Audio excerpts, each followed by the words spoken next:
We imagine reality to be colourful because we know life is not black and white.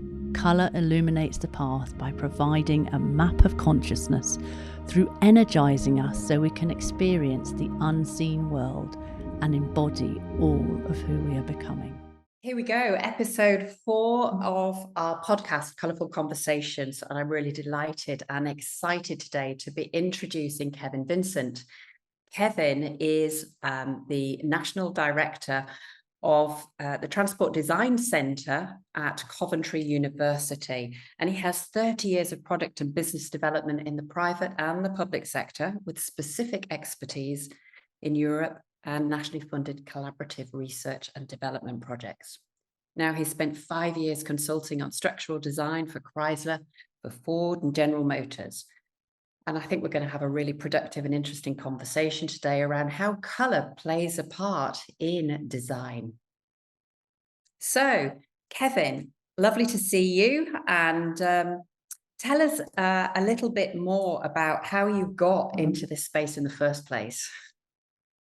Thank you for that introduction, Kath and Kate. It's lovely to be here. So a little bit about my background. I've had a bit of a kind of a swervy path through my career. I started off in life at Coventry University doing a degree in industrial design. So I originally was sort of had an interest in kind of user-centric design and how essentially you could feel and experience different sort of designs and how that influenced your behavior and usage of products, not just vehicles, but any form of product. And then I kind of wound through a career in automotive engineering, which looked more at the sort of kind of, if you like, the oily bits of design.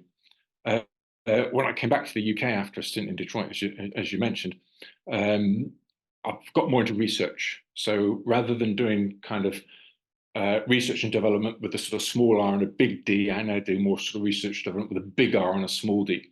So it's generally applied.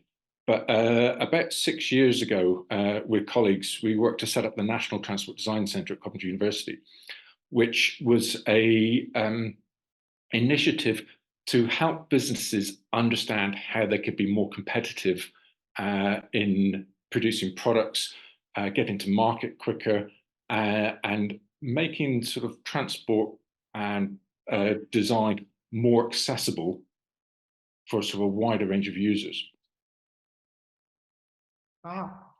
Wow, that's quite impressive CV there, Kevin. Thanks for sharing that. I'm sure everyone listening will, gives them more of a sense of who you are and where you've come from. So I'm really curious to know, how does colour fit into all of this? Because obviously that's the bit where we intersect, really. Well, it's to get a little bit of history around the sort of design industry, especially in the transport area. We've been, as a sector, traditionally quite sort of pale, male and stale, which is it. And so, going back when I first started, there was very much certainly a gender difference. Yeah. And if you like, the men would design the exteriors and the oily bits, and then the interiors and the colorways would be decided by women. Yeah. And that was somewhat sort of, unfortunate in that what you then have is you don't have an inclusive design, because neither works for anybody. Yeah. Now with sort of advent of future mobility, more sort of increased connectivity, more awareness of what people actually need for inclusive transport, particularly around sort of areas like neurodiversity, persons with reduced mobility, and increasingly aging population.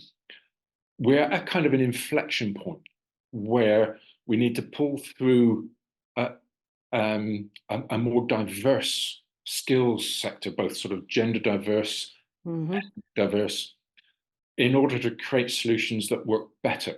And in that respect, color is going to play an increasingly strong part in making sort of solutions that help people feel comfortable, promote the right behaviors, and in general sort of make life a little bit easier. So if we take that idea of promoting particular behaviours, making people feel safer and, or more comfortable, do you associate that with specific colours? So yes. So if we think about the sort of persons with reduced mobility area, yellow is a and so I'm going to be talking a lot. There's psychophysiological elements that run through all of this. So certain colors produce certain responses that might be psychological, it might be physiological, or it might be a blend of the two. Because there's an awful lot of research that we can still do into understanding what sort of chemicals the brain releases upon certain stimuli, which can affect a physiological reaction as opposed to a purely psychological reaction. And that's the blend of the two is important. But one of the interesting things around sort of persons with reduced mobility, or PRM, is that for visually impaired, yellow is a very strong color that will help people identify grab points and increase the feeling of security in a vehicle interior. And what we do see is actually not tremendous amount of sort of cohesion across different sectors. So if you jump into a London taxi, for example, they're quite good. So Hackney cab regulations are really good at saying what colours need to be used, because they're the best, and the PRM regs are very good at stating that. So you'll see these sort of strong, bright, vivid colours used that'll help people feel safe in their environment. The rail industry is also very good. The aircraft industry, not so much. And you might sort of jump on, I think EasyJet was on recently, and Orange. It was quite vivid and quite useful. I jumped onto a different airliner, which I can't remember the name of it, and everything was muted grey, and it looked premium, but it felt completely useless if you were actually needed. Even if you had good sight, your visual cues are gone because everything blends into each other. Yeah, it fades, doesn't it? Everything fades in grey. Exactly, just fades into the background, and you run the risk of feeling less secure. So the colorways are really important to help sort of feeling of safety and security. That's really interesting, Kevin. Can I just interrupt for a second? Because when you're saying about grey, I worked with someone a while ago who was quite a senior in at HSBC in Canary Wharf, and they had decorated all of their rooms, interiors, because of their logo brand colours, in grey primarily, with a few bits of the red colour, but it's predominantly grey. And actually the impact on mood was that people felt quite depressed, and would, where they could, take their meetings outside to other places. And I absolutely, from, it's more anecdotal than pure research, but it seemed to be related to the colours in the interior. I would also I would just also add to that point, I find it fascinating at the moment that we see grey in interior design so substantially, and might that also be having a bearing, in fact, on people's moods in the world generally, because grey has been that kind of in colour now for the last few years, hasn't it? Anyway, back to you, Kevin. Yeah, no, I think you're right, and something that is, if you're looking at sort of colorways in corporate branding, which I'm not an expert in, but if I look over my shoulder to my office, we've generally gone for a mix of bright blue and pale blue, which is part of the Pantone that we have available to us, which our marketing team says this is an acceptable color as part of the branding of the organization. And I think that's something that can be very important as you come through the marketing departments in various organizations, is agreeing what those Pantones are to make your interiors really work and pop. So, you know, for example, you've got the sort of bright blue creativity urge, but you've also got the sort of pastel blue, which can be quite relaxing. And Colour. But you know, that can also work with greens. But what I find really interesting when you move more back into the transport area is how we make decisions around the use of sort of stronger colours. And an example of that might be traffic lights. So why is red the colour for stop? Yeah, because we don't often associate red with stop, and certainly, you know, as therapists, kind of full on and you're going, you know, it's active. Well, so why do you? Exactly. So there's a dichotomy there, that red is a colour of warning. It's also a colour of excitement. Yeah. Could this explain why some people speed up to get through on the red light? Could we therefore look at maybe a different colour that might signify stop? But we've gone through, you know, traffic lights were invented probably in this sort of 1920s, I think. So think of 100 years of psychological conditioning that red means stop, but at the same time might mean speed up quick because we can get through before. So having to think about what those and again, why is green go? Yeah, why is green not sit back and relax and feel a bit cool? Because certainly the green is used in that capacity, isn't it? Pretty much throughout now. Universally, we associate green with the relax, be still, connect with nature, slow down, be environmentally friendly. And also in hospitals, often doctors and nurses wear green, don't they? Because there's an aspect of it relates to healing, and that, you know, all of what you've just alluded to, Kath. And we would possibly say that, you know, green would be being, in your being space, and red is in your doing space. So as you are sort of alluding to, Kevin, it's a bit of the wrong way round, really, in some levels. But it feels like, you know, there's an area there for perhaps some participatory research and getting some perhaps input from people. What, you know, because we're now at this inflection point, we're getting a pipeline of users coming through who perhaps aren't coloured by previous experience. So it's an interesting area of research where we can start perhaps putting people into a virtual immersive world and start testing these things very quickly and very easily to see what colours are best, and then through a series of kind of open, semi-structured and structured questions, elicit from a broad range of participants what works best for them, and start getting that sort of, you know, participatory evidence base out to say, well, what colours actually do work and what colours don't work, or what colours have what effect and to what degree. Because it was interesting going back a bit in the conversation when you were talking about yellow and the connection with PMR. Was it PRO? Yeah.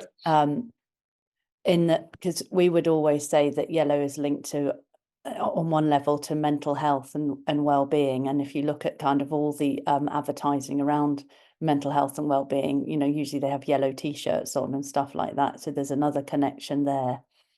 So I find, you know, there is all of this information out there. Whether it's been tested is, you know, another thing. But where we see these sort of synergies, I would say. So it's very interesting that there's a chicken and egg question there. Are we conditioned to expect that? Therefore, there's something of a Pavlovian response that says, right, I see this color, therefore I feel this. Yeah. Or is it a question of saying, well, if we want to find perhaps a different path, can we explore different colors and see what effect they have on well-being? And if you look at the use of light and color, or colored light now in transport, it's very interesting that you can select ambient lights for your vehicle interior, Yeah. And that's a great opportunity to start putting people into what is essentially a stressful situation. They're piloting 1.5, 2 tons of, metal that's potentially a dangerous weapon in the wrong hands, and finding out how the ambient light affects their mood and their stress levels while they're driving.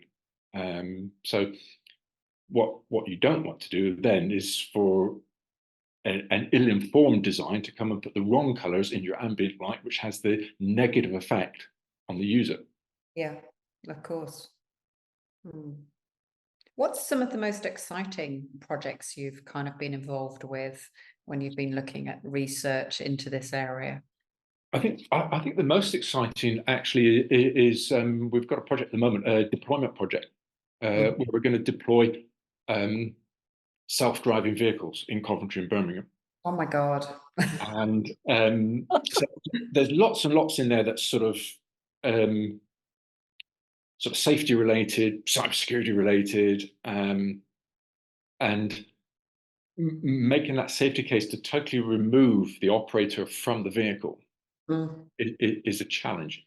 The interesting challenge for me that we're going to address in this project is how the vehicle human machine interface, so the HMI, actually interacts with third-party users in the environment. So if you are a pedestrian or a cyclist or a motorcyclist interacting with cars that are driven by humans, there's always a transactional response. So you can make eye contact and you can think, right, I've been seen, therefore there's a duty of care. The other person will avoid me, he'll stop, he'll give way, or he'll find a way around me. And example of that is certainly over the last couple of decades, if people have got very good at acknowledging level crossings, so zebra crossings. So you find people will now make eye contact with the driver will stop, and the pedestrian will give a little wave of acknowledgement to thank you and cross the road. If you've got nobody actually in the vehicle, how do you have that transactional relationship? And one of the ways that we can explore that is the use of color and automated signage that will create, if you like, a sort of visual communication between the self-driving vehicle and the what we would term the vulnerable road user. So in other words, that road user who's soft and squishy and not protected by a big cage. And they might be, for example, our deployment project, our plan is towards the end of March 25, is to be demonstrating how people of reduced visibility will be able to interact with these cars. And that might be, again, the use of a very sort of vivid colorway that might change depending on the car's actions. And that's going to be introducing a new paradigm into how people work with color and how they visualize what their response should be to certain colors. So it's an opportunity to look at sort of changing that paradigm as to what colors work and how they produce a response, a desired response. That sounds enormous, actually, to me. I'm trying to get my head around it, all the implications of it, to be fair. And I can see why you find it exciting, although I find it slightly terrifying. It is slightly, it is slightly terrifying in that. Brave new world territory, isn't it? It is. How do you get the users to trust and accept the technology? And that's a very, very difficult question, because trust is often a perception. So it's not a black and white issue. Yeah. Right. And in the same way that sort of the use of color in design is not a black and white issue, it's nuanced, and there, and just having one color and expecting a response is not dependent just on the color. It's the intensity of the color as well, which will have that response. So yeah, it's if it the issue that we have is that if we get it wrong, we put back sort of technology and safety and user experience. We put that back, and we don't see the benefits in terms of sort of better comms, better security, and also reduced congestion, reduced pollution through the introduction of new technology. So we've got to make sure that the communication to the user, partly through the introduction of better colours, makes people feel comfortable in accepting new technology. That's really interesting. So it kind of leads me to another question, which is, I think, just unpacking that a little bit more. But you talked when we met that you work, closely with psychologists, and we sometimes call ourselves colour psychologists. So how do they, what do they bring to these kind of issues, or how do they help really? So understanding the research methodologies that we can put into place to actually gather that evidence base to make the right design decisions. So we at the National Transport Design Centre, we have relatively few actual designers. Most of them are psychologists with backgrounds in different areas of psychology. So we're sports psychologists. One of my researchers is a background in music. And he does a lot of research on how people react to music when they're in a vehicle, and that can change your behaviour as well. So it's about having that sort of research background in psychology that enables you to create a methodological study that will give you the right information in a timely fashion to inform the design, so that design practitioners have the right evidence base to make those decisions and create a design that's fit for purpose. I know Kate and I have looked at a lot around sound and how similar sound is with regard to colour, and how certain music puts us in coherent states and other music puts us into chaotic states, and how it's affecting the brain actually when we're sort of experiencing those different sounds, and what it's evoking in terms of emotional states inside of us. So it's fascinating. I think the more research we can get on this, the better, really. Well, I'll be happy to send you a paper on that, because we did a project a couple of years ago called "Riding Along My Automobile." Okay. Oh, great. But for those of us who are as old as I am, who quite like my old rock and roll with Chuck Berry. It's an old Chuck Berry song. But the project was all about finding out what music did to people psychologically as they're driving along. And you're absolutely right. If the music is wrong, you can get that chaotic state, and that leads to stress. It leads to discomfort. So yeah, we've also done work with Jaguar Land Rover on both sound and tactile seats. So you in order to produce a more sort of relaxed but attentive state, because it's important. You don't necessarily want to be completely relaxed and then find you've dozed off and when you should have done. One of the things that Kate and I write about in the book is collaboration. And that's what we notice that's needed more than ever in business these days, where we're partnering, we're working together. And given your background, Kevin, it sounds to me like you're always in collaboration in the work that you do, and you're working with very different individuals, aren't you, with different levels of expertise. Tell us a bit more about what you've learned over these years about how to do collaboration effectively. The first thing that really is building that element of trust with your partners, and a lot of that can't be second guessed. So there always needs to be somebody in the consortium who's a peacemaker, and that's quite important. You need to have that arbitration, because you can't have everybody in your partnership exhibiting exactly the same personality types, because we're not built like that. I love that, because, you know, that's where we're moving to, right? Is recognizing that diversity and that uniqueness of each of us.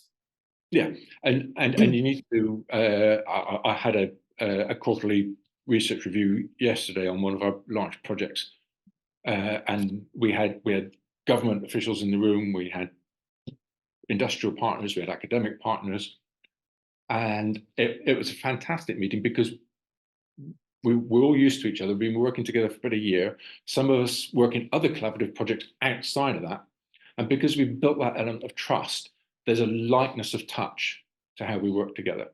Yeah. And it's the worst thing you can do is get offended.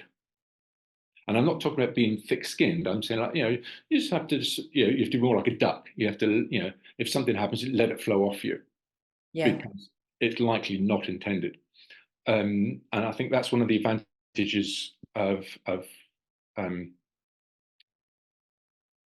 perhaps existing in the sort of higher education environment, is that there's an academic prerogative, if you like, to be collegiate. And so these industry, academia, governmental projects are great examples of how we can be collegiate, and you end up getting to a result that's greater than the sum of the parts. Yeah. It's interesting what you're talking about there, because you might remember from the book, we developed 8 business principles, and one of them was around diversity. It says, if we're working in that way, there are infinite possibilities, because we each see the world through our own particular filters and lenses. So that's why we need that, as you mentioned, that range of personality types and perspectives, because then we'll see more of the whole.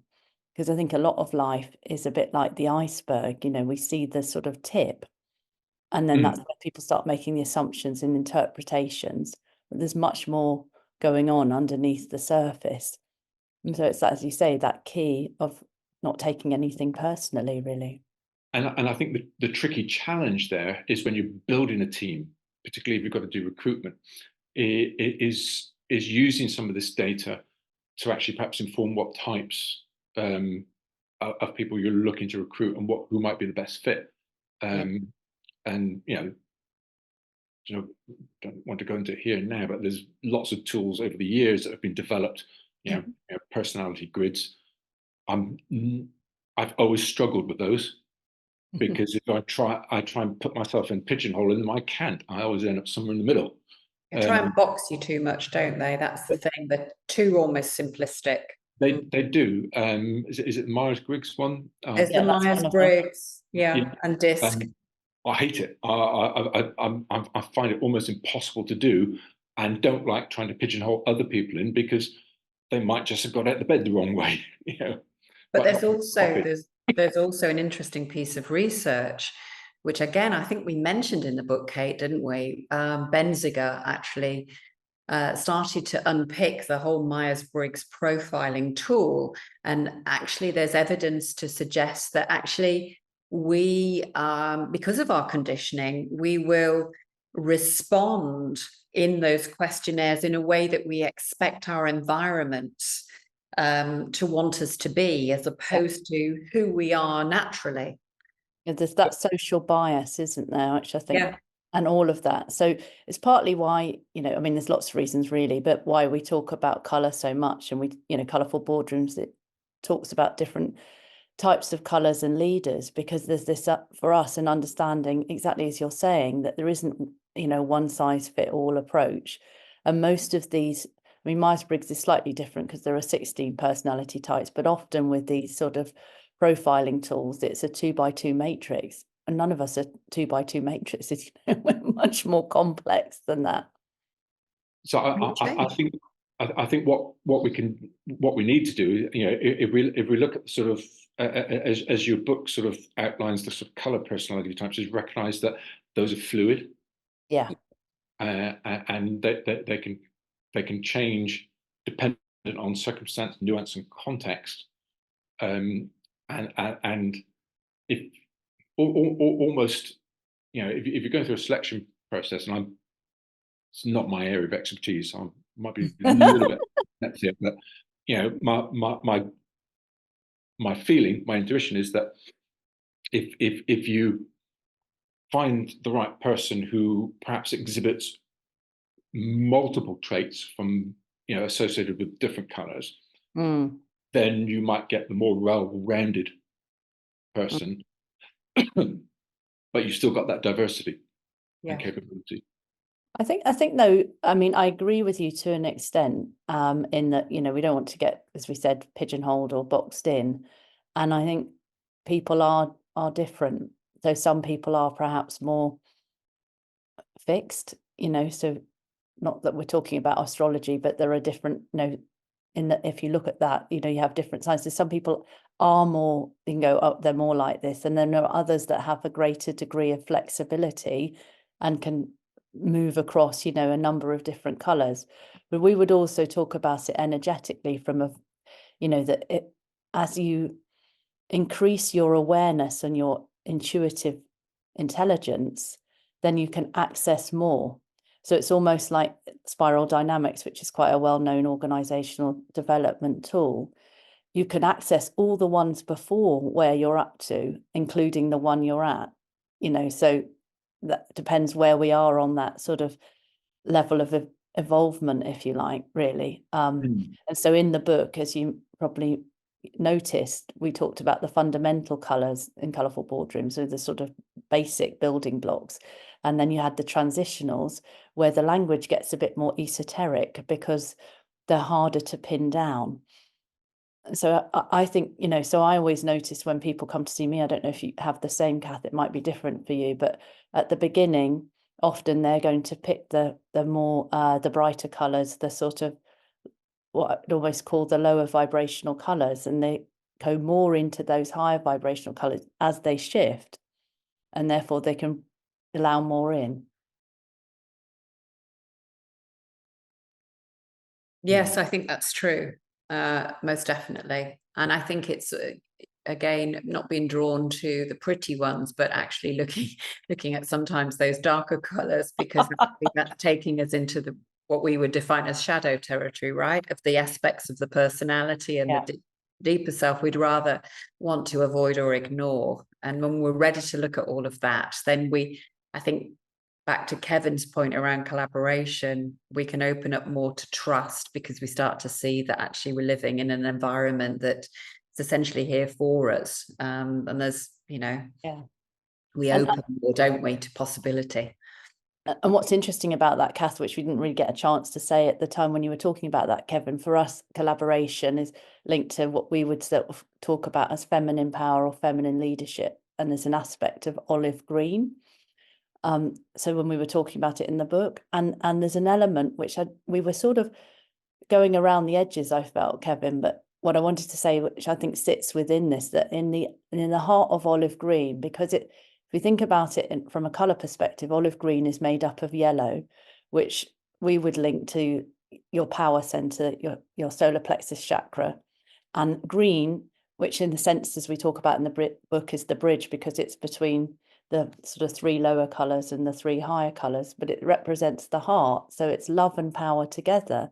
And there's this kind of idea, really, well, it's not an idea. There's a well-known quotation, I'm sure you know it, Kevin, that love without power is anemic, power without love is abusive. We actually need both.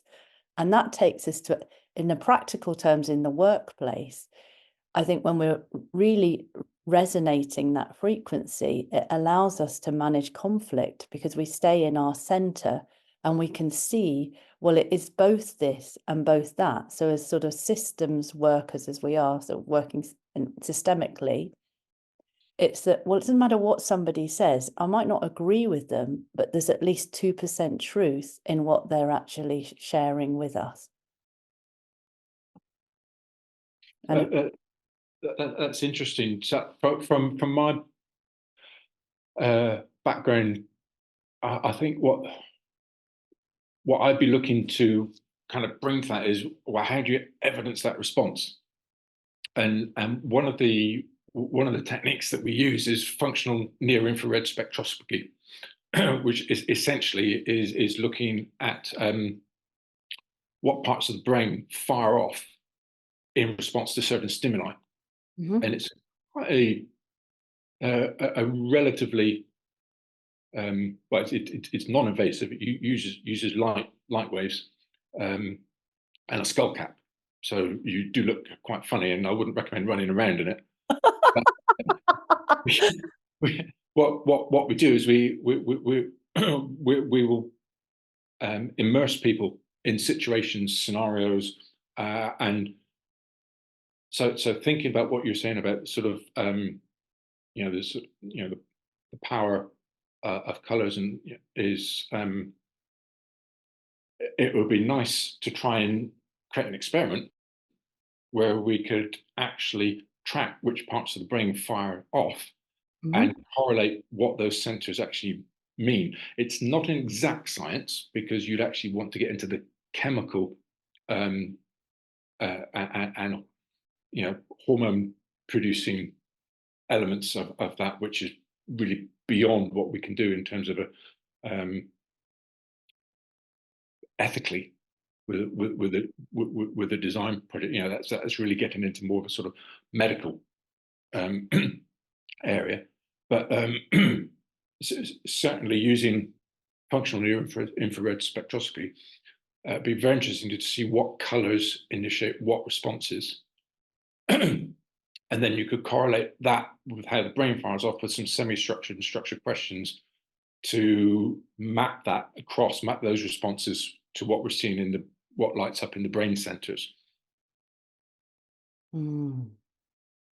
That does sound very exciting, doesn't it? Because for us, it's kind of, we know what we know through the work that we do, but to have it underpinned by some dedicated research validates what we know in other ways, if you see what I'm saying. So for me, that sounds really fascinating. Well, I it's a can't bridge, hear isn't you, it? Kath. Brings more credibility to what we know. Yeah. Gives the authority, doesn't it? So it would be exciting to see that come into action. Mm. It's a bridge, if you like, between intuition Yeah. and kind of psychophysiological evidence. Yeah. And it's not possible to say one is wrong or one is right. It's a blend, because ultimately at the end of the day, sort of perception matters. Mm. And if that perception is not evidence-based, but yet still elicits a response, then there's an outcome. And depending on what that perception is and how you design, you can influence that outcome. Yes. Yeah, I agree with you there. Yeah. It's almost like the placebo effect, Yes. which is something appallingly under-researched, really, and not very well known, but we know it exists. That's right. Yeah. And I mean, that's why at the foundation of Colours, we're really all about bridging, science and spirituality, because we know, all of us out there, if you speak to most people, they've had some really interesting experiences that they can't quantify in a way that, science enables and builds more evidence around that. So it's important for our work to bring those two worlds together. Yeah. Interesting. Mm-hmm. Mm. Well, just moving away a little bit, because we're going to be asking this question of all of our interviews. And we're just really interested to know, Kevin, from you, any extraordinary moments you would say that have defined your life up until this point? It's trying to define my life. I mean, many. Clearly, I have 3 children, and those births were extraordinary moments. Yes. And each one was different, and each one had a different and profound effect. Yeah. So I mean, that would be, the one of the few sort of extraordinary things. I think less of a kind of a nodal or sort of single point event is my whole career has been really based upon the development of relationships. Mm. So meeting my wife is a critical point in that, and that's having that sort of, if you like, soulmate and sounding board that can validate you as a partner. Love that connection, right? Yeah, so you've got that connection, that you're on the same page as somebody.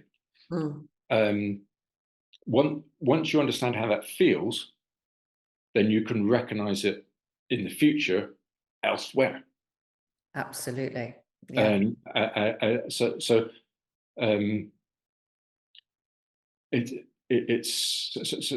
I don't know if that's answering your question or not, but thinking about sort of extraordinary moments, sometimes you need to take a leap into the unknown.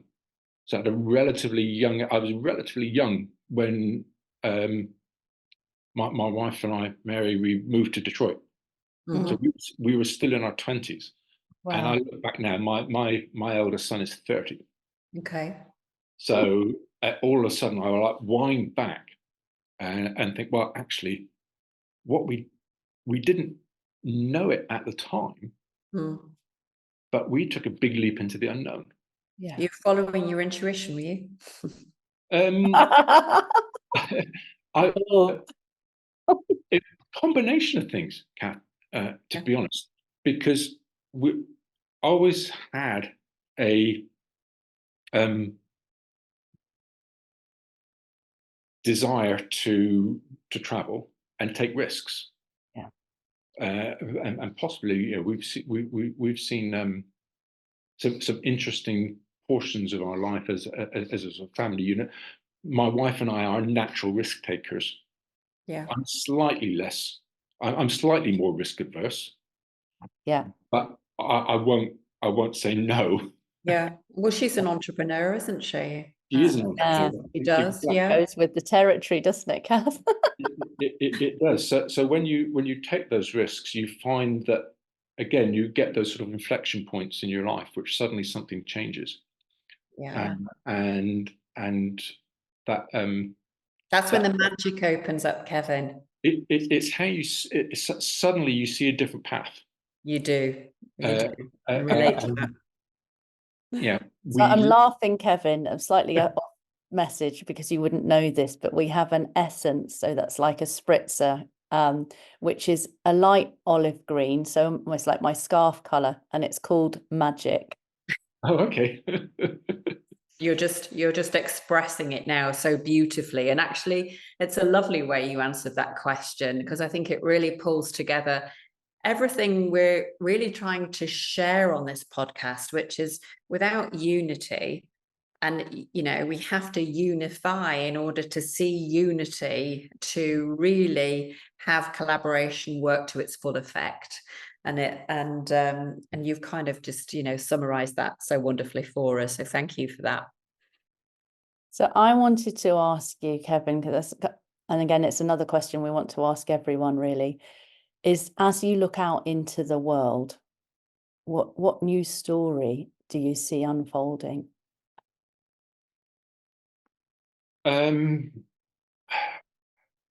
News that I see very much again a dichotomy. So there's both fear and hope. Yes. So we could see quite, if we make the right decisions politically, and I don't mean just governmentally, but as a Species. As almost as a species, if you like. Yeah. If we make the right decisions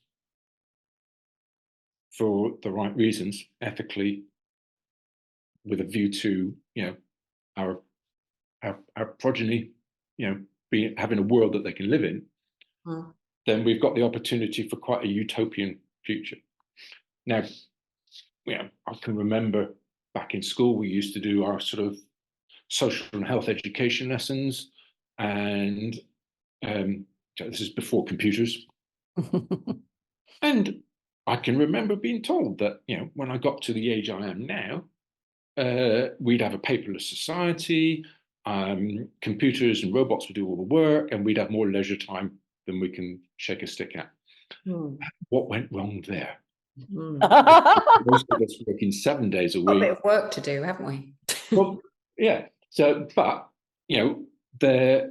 it's one of the physical laws is a gas expands to fill the space available for it, and in the same way, work expands to fill the time available for it. Cars expand to fill the roads available for it. Yeah.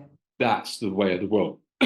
So that if we get it wrong, then we create a dystopian future that's not fit for purpose, and it needs regulation, and it needs standards, and it needs policy, and it needs understanding at an individual level, at a sort of group level, and also at a emotional level. So an example of that is the sort of new fad for micromobility with e-bikes and e-scooters and everything. Yeah. It's almost Wild West, unregulated.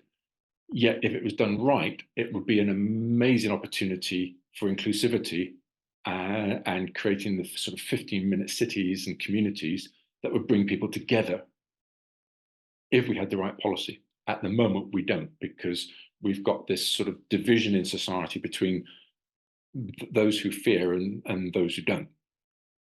And if we could bring that together and converge it, so we're on the same page, then my hope is we'll see a clean, future where we can get on, achieve, and be productive, usefully productive, without creating the sort of byproducts, the negative byproducts that we currently see.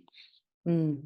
Well, you've given us a lot to think about, and if we had more time, there's places I would choose to go to, because I say that because for us, we would say, I'm not saying that we don't need policies, and it's limited really in terms of how our own intellectual ability to see what's possible. We're limitless beings, really. So for us, that's where it brings in the work of colour as one way, not the way, to light up the road to consciousness, really. And that actually, as we increase and expand our awareness, then we can live in a way where we aren't in the conditioned self so much, which is where you get what you said in the dystopian side, where people just work harder and harder because there's suddenly this realization life doesn't need to be that way. So I don't personally feel it doesn't matter how many policies you have, if you don't do that other work, which is the connection between the emotional and the spiritual, if you just stick to the mental and the physical, nothing will change. So that's why we need this, greater understanding of the place of consciousness in society. So it's hearts and minds and messaging. Yeah. And that messaging has to be devised in such a way that brings the bulk of people together.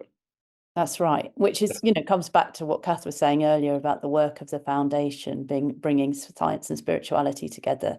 We're at a crossroads, really, and we need to now see where the points of connection are, rather than going, well, I'm in this camp and you're in that camp, so we're not going to talk to each other, because that just brings more division.